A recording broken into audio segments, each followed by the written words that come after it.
मध्य प्रदेश विधानसभा चुनाव की 3 दिसंबर को होने वाली मतगणना को लेकर कांग्रेस और बीजेपी दोनों में महामंथन जारी है। दोनों ही दलों ने काउंटिंग के लिए अपने अपने प्रत्याशियों को प्रशिक्षित किया है। जहां कांग्रेस ने अपने उम्मीदवारों को भोपाल बुलाया है, वहीं बीजेपी ने अपने नेताओं को वर्चुअली ट्रेनिंग दी है।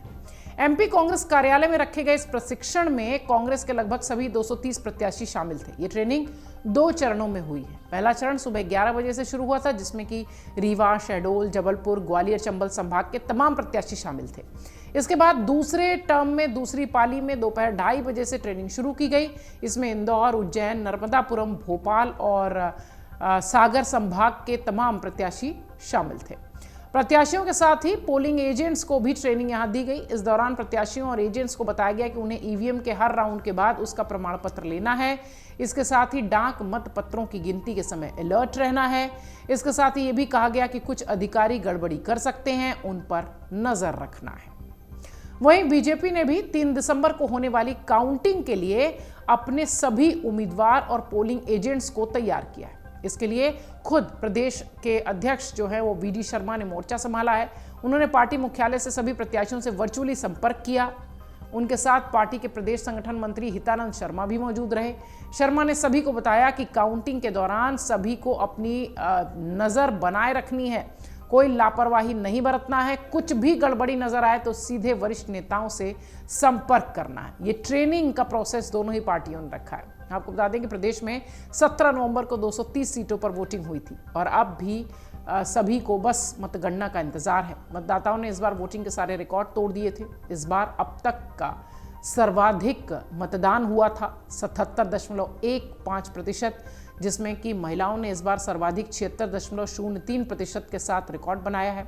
लेकिन इस बार चुनाव में खड़े हुए 2533 प्रत्याशियों को नतीजों के लिए 16 दिनों का लंबा इंतजार करना पड़ा, क्योंकि बीच में काफ़ी दूसरे राज्यों के चुनाव थे, राजस्थान, तेलंगाना, सभी जगह।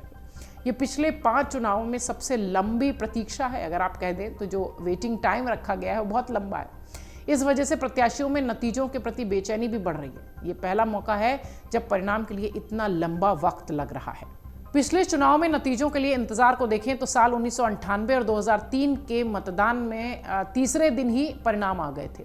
वहीं 2008 में 11 दिनों का लंबा इंतजार करना पड़ा था। इसके बाद 2013 और 2018 में 13 दिनों का लंबा इंतजार था। लेकिन इस साल यानी 2023 में कुल 16 दिनों के इंतजार के बाद चुनाव परिणाम आएंगे। दरअसल चुनाव आयोग द्वारा एमपी के अलावा 4 अन्य राज्यों में भी विधानसभा चुनाव कराए गए हैं। इसलिए उसे सुरक्षा बलों की तैनाती, शांतिपूर्वक चुनाव कराने के लिए सभी इंतजाम करना था। 5 राज्यों में, जिसमें एमपी, राजस्थान, छत्तीसगढ़, तेलंगाना और मिजोरम है। इन सब का मतदान संपन्न होने के बाद 5 राज्यों का एक साथ मतगणना का इंतजाम है। इसलिए उसी दिन नतीजे घोषित होंगे, इसलिए ये इंतजार थोड़ा सा लंबा हो गया है। सभी उम्मीदवार प्रचार की भागदौड़ और थकावट से पूर्ण मुक्त होकर बस परिणामों के इंतजार में है। लेकिन जैसे जैसे नतीजों की तिथि करीब आ रही है, सबकी धड़कनें बढ़ी हुई हैं। 3 दिसंबर को उनकी किस्मत का फैसला होगा। नतीजे घोषित होने से पहले अभी तक के कयास यही हैं कि बीजेपी और कांग्रेस में कांटे की टक्कर है और कुछ सीटें ऐसी होंगी जहां पर कांटे का मुकाबला देखने मिलेगा। राजनीतिक जानकारों का कहना है कि यहां प्रधानमंत्री नरेंद्र मोदी की साख भी दांव पर है। अगर बीजेपी हार गई तो मुख्यमंत्री के बजाय प्रधानमंत्री को बड़ा झटका लगेगा। प्रधानमंत्री की छवि पर आने वाली आंच को रोकने के लिए पार्टी के चाणक्य ने एक ऐसा प्लान तैयार किया है कि विश्वसनीय सूत्र ये कहते हैं कि तैयारी ये भी की जा रही है कि अगर हार जीत का अंतर कम हो तो शपथ ग्रहण के पहले बाजी पलट दी जाए। अब देखना यह है कि एमपी के चुनाव में कौन सी पार्टी जीतती है, किसे जीत मिलती है। ये सब पता चलेगा 3 दिसंबर को। तमाम राज्यों के परिणामों के लिए, लेटेस्ट अपडेट के लिए आपको देखना है अमर उजाला।